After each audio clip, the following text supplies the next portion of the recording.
Okay, I'm still getting used to this software, so bear with me. I just put this software on the computer here that allows me to record and talk at the same time when I'm looking at it on my desktop. And I'm going to show you here what's filed with the Kent County Register of Deeds. This is the sheriff deed on mortgage sale, dated March 3rd, 2010. It's also been an exhibit in a court case that never went anywhere because this is really nasty stuff here.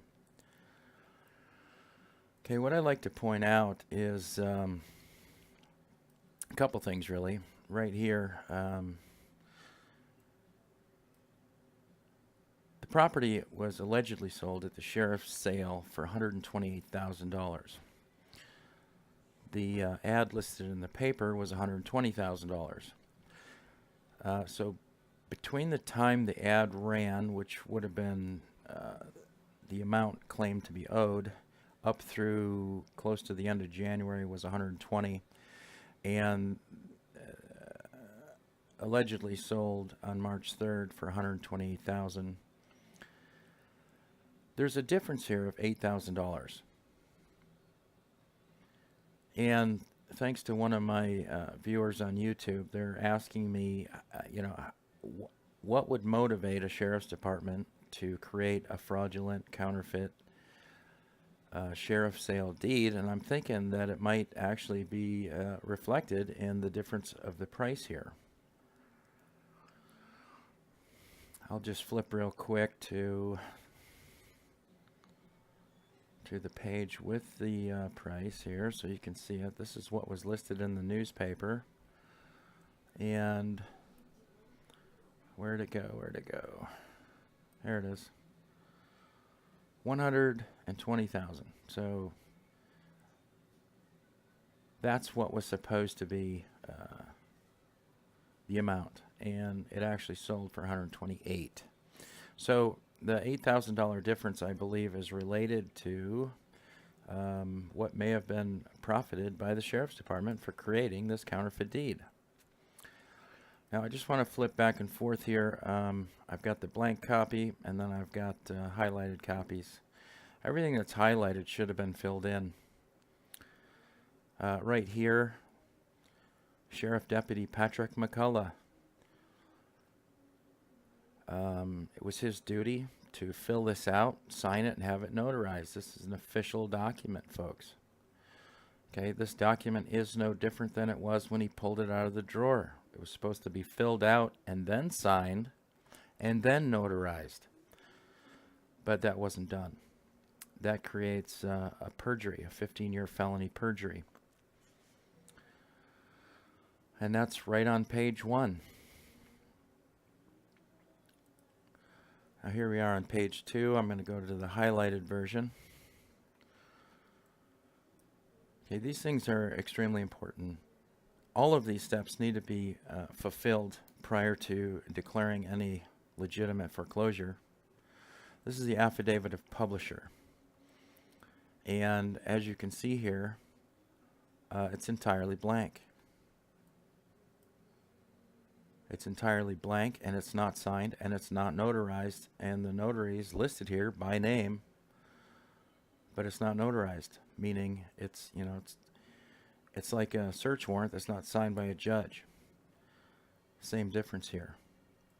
Okay, it's not an affidavit because it's not signed and it's not notarized. Now the same is true for the affidavit of posting. It's just all blank. There's a spot for a signature. The signer is supposed to be subscribed and sworn, and then the signature is supposed to be notarized by a Michigan notary. And again, the same is true of the affidavit of the auctioneer, Patrick McCullough. Okay, so there's 3 affidavits here,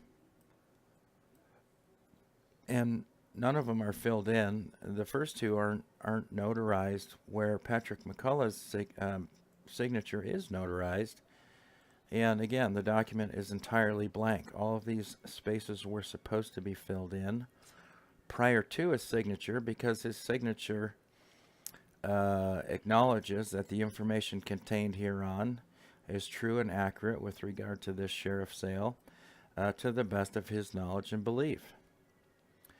And again, it's signed with all blanks, creating a counterfeit document. This is a 14-year felony, and the signature constitutes a 15-year felony perjury.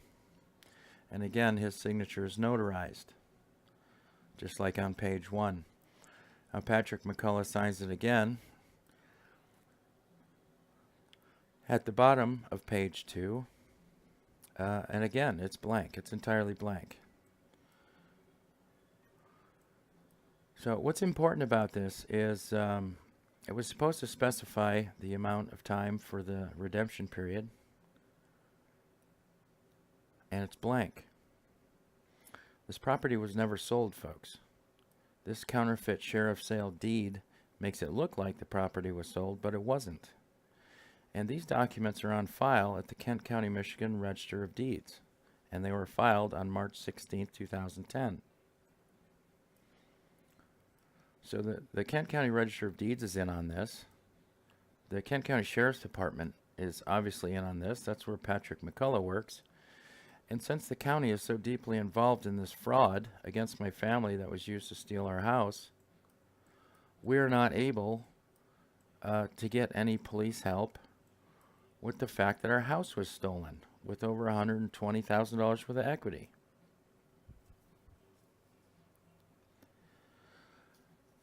Anyways, thanks to Alpha Centauri for prompting me to create another video showing pages 1 and 2. I probably should have done that initially, but here they are. You know, the preceding video was based on this section right here. Just the affidavit of the auctioneer and the fact that it was all blank and it was signed and notarized, creating 2 serious felonies by the Sheriff's Department and Kent County.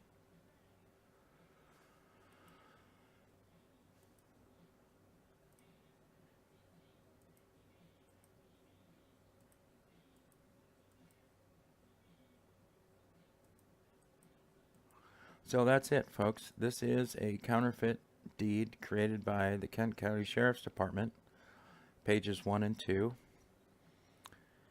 That was filed, and this has got to stop. This isn't a foreclosure.